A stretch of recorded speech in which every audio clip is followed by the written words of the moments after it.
नमस्कार फरीदाबाद। आपको बता दें सीपी ऑफिस पर उन्हें आपको लाइव आप जुड़ रहे हैं। बता दें बापू नगर का मामला, एक महिला की मौत हुई थी, 57 साल की उम्र है और परिवार के लोगों का आरोप है कि उसकी हत्या हुई है। आज सीपी ऑफिस पहुंचे हैं अपनी गुहार लेकर के, जानेंगे क्या पूरा मामला है। क्या नाम है? सर मेरा नाम इंद्रजीत है। क्या हुआ है एक बार सर ये 12 नवंबर की बात है।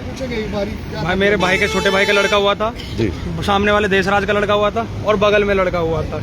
हिजड़े आए हुए थे नेक मांगने के लिए जी। हिजड़े जब सामने वाले से नेक ले आए तब उसके बाद वो हमारे घर आए थे। तब उन्होंने बोला कि भैया हमें नेक चाहिए इतना, कि तुम्हारे पड़ोसी ने 21,000 दिया, तुम इतने 31,000 देंगे, हम इससे कम बात नहीं मानेंगे। मैंने सिर्फ इतना ही कहा कि भाई मेरी औकात नहीं है, मैं आपको दे सकता हूँ। इस औकात को जैसे मैंने बोला कि मेरी औकात नहीं है देने की, तो उसकी बेटी आशा, उसकी छोटी बहू लक्ष्मी। कौन आशा? कौन आशा उसकी बेटी, देशराज की बेटी, देशराज की बड़ी एक ही लड़की है, बड़ी वो प्लस उसकी छोटी बहू लक्ष्मी। इन्होंने कह दी कि हमारी औकात के बारे में कैसे बात करती, जबकि उनकी औकात के बारे में कोई बात नहीं थी। उन्होंने सिर्फ अपनी औकात की बात कर रहा था उस समय कि मेरी औकात नहीं है, मैं इतना पैसा आपको नहीं दे सकता हूँ। लेकिन इतने ही उसके छोटे भाई भरत ने मेरे से पीछे से हमला कर दिया और बिना बात के हमला कर दिया मेरे ऊपर। और पीछे जैसे ही इसका पूरा परिवार आ चुका। इस बीच बचाव में मेरी मम्मी और मेरे पिताजी आए थे बचाने के लिए, जिसमें उनको बहुत ज्यादा चोटें लगी मम्मी को। और इसका जो बाप है देशराज, वो लाठी लेकर आया। और अरुण जो कंपनी का, जो उसका सबसे मुख्य आरोपी है, ये कंपनी से इसको किसी ने फोन करा, गेट पास लेके आया। और ये किसने फोन करा ये हमें अभी तक नहीं पता चला। ना कंपनी का किसी ने सीसीटीवी फुटेज लिया, ना उसका गेट पास लिया। जो इस केस का सबसे मुख्य आरोपी है, जो मार के गया, जो कि मेरी मम्मी को सबसे ज्यादा बेरहमी से चोटें लगी है। और जो जब हम उसको मम्मी हमारी सीरियस हो गई तो हम पल्लवगढ़ हॉस्पिटल लेके गए। सोना देवी। भैया इस केस को कितने दिन हो गए? इस केस को सर 12 नवंबर का 1.5 महीने बाद आज सीपी ऑफिस पहुंचे हैं। क्या कुछ न्याय की बात? मैं सीपी ऑफिस में 2 बार शिकायत दे चुका हूँ अपनी। अच्छा। अभी तक उस पर कोई कार्रवाई सुनवाई हमारी नहीं हुई है। हमारा जो केस चल रहा है हमें बताया गया कि डीएलएफ में चल रहा है। जब भी मैं फोन करके पूछता था कि हमारे केस का हुआ, बाकी गिरफ्तारी का क्या हुआ, तो मेरे को एक ही चीज कह के टाल दिया जाता था कि साहब लग रहे हैं। लेकिन जब हमने स्टेटस ऑर्डर लगाया तब हमें पता चला कि अरुण को बिना निष्पक्ष जांच किए, पूजा को और उसके दामाद मोहन को बिना निष्पक्ष जांच किए इनको मतलब निर्दोष साबित कर दिया। जबकि कंपनी से निकलते हुए इसका सीसीटीवी फुटेज और गेट पास सब कुछ है। और मैं इस चीज का सबसे चश्मदीद गवाह हूं, जो इसने आकर के मौका वारदात पे सबसे ज्यादा बेरहमी से मारा, जिसमें मेरी मम्मी को सबसे ज्यादा चोटें लगी। हम मम्मी को जब सीरियस हमारी मम्मी हो गई तो हम पल्लवगढ़ हॉस्पिटल सरकारी लेके गए। वहां से उन्होंने बीके हॉस्पिटल में इनको रेफर कर दिया। बीके हॉस्पिटल में रेफर कर दिया। बीके वालों ने इनको सफदरजंग के लिए रेफर कर दिया। लेकिन हमारी मम्मी ने एम्बुलेंस में आखिरी सांस ले ली, जहां हमारी मम्मी इस दुनिया में नहीं रही। और अभी तक हमारी डीएलएफ में भी आप कई बार गए हैं? डीएलएफ में भी कई बार हो चुके हैं, कई बार फोन भी किया हमने, लेकिन अभी तक हमारी कोई सुनवाई नहीं हुई है। कोई सुनवाई नहीं हुई है। पास आज आप दूसरी बार आ रहे हैं? तीसरी बार आए हैं। उसके बाद भी कोई कार्रवाई नहीं आई है। मेन दोषी वो अभी फरार है। मेन दोषी जो अरुण है, इस केस का सबसे मुख्य आरोपी, जो कंपनी गेट पास से लेके आया, बहुत से लोगों ने देखा है, लेकिन कोई सामने नहीं आ रहा है। उस मार के बहुत बेरहमी से और तुरंत भाग गया। तो आज आपको क्या आश्वासन मिला सीपी ऑफिस से? और हमारे परिवार को पूरा डर भय के माहौल में हम रह रहे हैं। अभी इसके परिवार से अभी तो क्या हुआ है, अभी तो और दिखाएंगे तमाशा। हमें केवल वो बनना चाहिए। तो आज क्या आश्वासन मिला आपको सीपी साहब? हमें अभी इन्होंने बोला डीएलएफ ऑफिस जाने के लिए।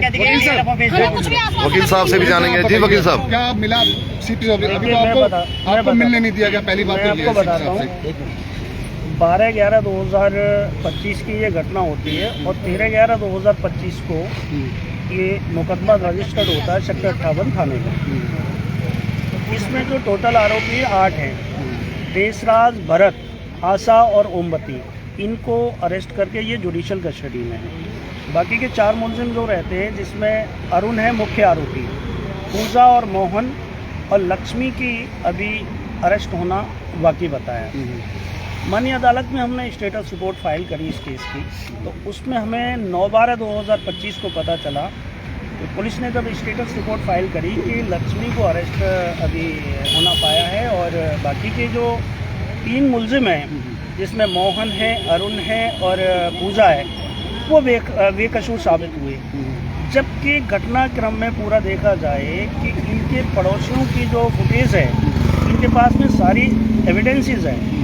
उस एविडेंस में पुलिस ने कोई भी तरीके की फेयर इन्वेस्टिगेशन नहीं किया। जिस तरीके से निष्पक्ष जांच इस पूरे केस की करनी थी वो नहीं की। जो आरोपी अरुण है, किसी प्राइवेट कंपनी में जॉब करता है, एलकॉम कंपनी में करता है, वहाँ से गेट पास पर आया है। और उस वीडियो में सरासर ये सुनने को मिल रहा है कि अगर अरुण नहीं आता तो इतनी बड़ी बात नहीं बढ़ती। पूरी वहाँ की जो कम्युनिटी है, सारे लोग हैं, इनके पास पड़ोस के। और हमें तो ये भी शक है कि कहीं ना कहीं पुलिस ना उन सारे एविडेंसों को, सबूतों को मिटाने की भी कोशिश कर रही है और उल्टा इन्हीं पर दबाव बना रही है। अब तक इस पीड़ित परिवार को यही बताया गया है कि पुलिस आपकी कार्रवाई कर रही है। जब माननीय अदालत में हमने स्टेटस रिपोर्ट फाइल की ना, जब ये चीज़ पता चली कि इन्होंने तो पूरा अकेला कर दिया।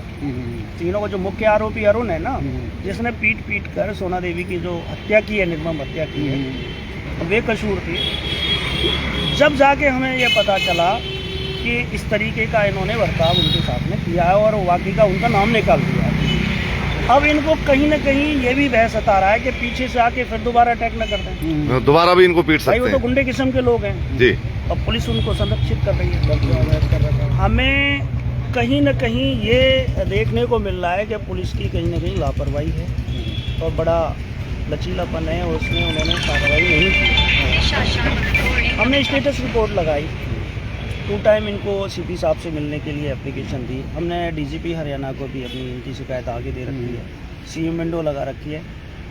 सीएम विंडो पर जिस समय सीएम विंडो को मतलब स्टार्ट किया माननीय मुख्यमंत्री हरियाणा सरकार की तरफ से, तो उसमें ये था कि 7 डेज के अंदर अंदर आपकी सुनवाई होगी। आज सीएम विंडो को भी लगाए हुए 2 हफ्ते हो गए, 2 हफ्ते से ऊपर हो गए। लेकिन कहीं ना कहीं इस केस के अंदर हत्या जैसी संगीन धाराओं में केस को रजिस्टर्ड किया गया है और उसमें हम देखते हैं कि फरीदाबाद में माननीय डीजीपी के आदेशानुसार के 3 दिन या 2 दिन के अंदर पुलिस अरेस्ट कर लेती है हत्या जैसे मामले में। यहाँ तो मतलब एक कानून की, या वैसे देखा जाए तो मजाक बना के रख दिया है। वकील साहब सीपी ऑफिस पे पहुंचे हैं तो क्या आश्वासन मिला है? आज हम सीपी ऑफिस पे आए, ये सारे लोग आए, तो तीसरी बार पहुंचे आज सीपी ऑफिस। तीसरी बार पहुंचे तो हमें ये आश्वासन दिया जा रहा है सीपी साहब की तरफ से, अभी कोई उनके रिप्रेजेंटेटिव आए तो उन्होंने यही कहा कि जाके आप डीएलएफ से मिलो। तो हमें अभी भी कोई किसी तरह का सटीक विश्वास नहीं हो रहा। तो आप वहाँ पर जाएंगे सर? जाएंगे, देखते हैं, फिर दोबारा नहीं जाएंगे तो फिर हम दोबारा से इनके पास में आएंगे। अगर कोई कार्रवाई नहीं होती, अगर हमारी कार्रवाई नहीं होगी तो इस मैटर को हम Faridabad court, high court, supreme court तक ले जाके रहेंगे। जी। तो आप देख सकते हैं फरीदाबाद, बता दें आपको, तमाम जो लोग हैं बापू नगर से पहुंचे हैं अपने वकील के साथ में और सीपी साहब से फिर इनको आश्वासन मिला है कि आप डीएलएफ जाइए और वहाँ पर बात कीजिए, आपके साथ न्याय होगा। अब देखना यह है कितना न्याय इन लोगों के साथ होता है। तो फिर जोड़ेंगे किसी अन्य खबर के साथ, तब तक के लिए बने रहें। नमस्कार।